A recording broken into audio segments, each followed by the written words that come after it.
পক্ষে স্বাক্ষর থাকবে এবং সবাই এটা মেনে চলতে বাধ্য হবে। আমরা আশা করি সবার মতামতের ভিত্তিতে আগামী দিনে আমরা আমাদের যুগের পর যুগ চলে আসা যে ভিলেজ পলিটিক্স, সেখানকার আমরা যে অশান্তি, এলাকায় শান্তি প্রতিষ্ঠার জন্য আমরা এই ধরনের একটি পদক্ষেপ গ্রহণ করতে চাই। আমরা আশা করি কিছুটা সময় লাগবে, কিন্তু আমরা শান্তি প্রতিষ্ঠা করতে পারবো ইনশাআল্লাহ। আমাদের অত্র এলাকার হিন্দু ভাইরা রয়েছেন, তাদের অনেকগুলো দাবি রয়েছে।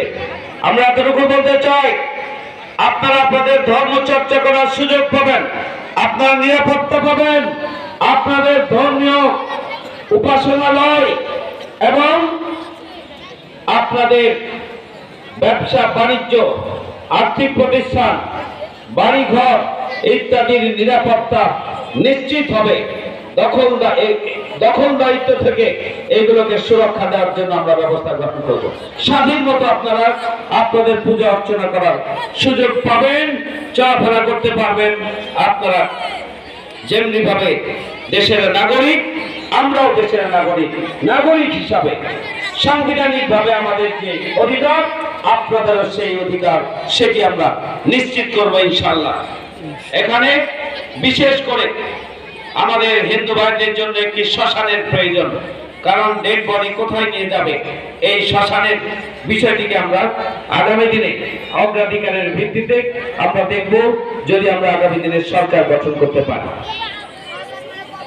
আমাদের হাতে অনেকগুলো সমস্যার কথা আছে, অনেকগুলো সমাধানের বিষয় আমি বলেছি। আসলে আমাদের সমস্যা অন্ত নাই, সমস্যার জড়িত আমাদের দেয়ার এবং চরাঞ্চলের মানুষ তাদের জীবন মান উন্নয়নের জন্য, অবকাঠামোগত উন্নয়নের জন্য অগ্রাধিকারের ভিত্তিতে আমরা পদক্ষেপ গ্রহণ করবো ইনশাআল্লাহ। আমরা আগামী দিনে নির্বাচিত হলে আমরা শোষক হব না, আমরা নিপীড়ক হব না, আমরা জালেম হব না, আমরা জুলুম করব না ইনশাআল্লাহ। আমরা দল মত নির্বিশেষে সবাইকে নিয়ে আগামী দিনের চাঁপাইনবাবগঞ্জকে গড়ে তোলার জন্য আমরা ভূমিকা পালন করব। আমরা সেবক হব, আমরা খাদেম হব। চাঁপাইনবাবগঞ্জের মানুষ পরিবর্তন চায়। একটি পরিবারে 30 থেকে 35 বছর ক্ষমতার পালাবদল হয়েছে, সেখান থেকে মানুষ মুক্তি চায়।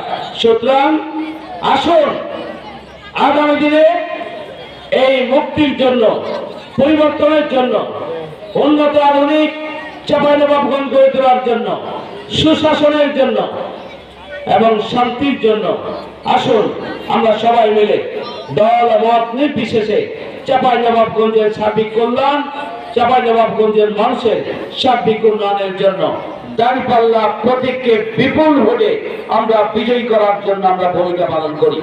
আমাদের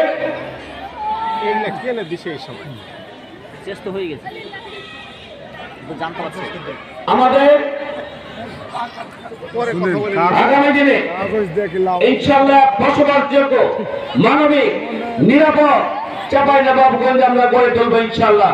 কৃষি প্রধান এলাকা, আমি বলেছি কৃষকদের সার, বীজ এবং কীটনাশকের সহজলভ্যতা, ন্যায্য মূল্য নিশ্চিত করা, সিন্ডিকেটের হাত থেকে তাদেরকে সুরক্ষা দেওয়ার পাশাপাশি সেচ ব্যবস্থাপনাকে আরো আধুনিকায়ন করার জন্য, সহজলভ্য করার জন্য আমরা পদক্ষেপ গ্রহণ করব। পদ্মা নদীর বাঁধ নিয়ে অনেক কথা বলেছি।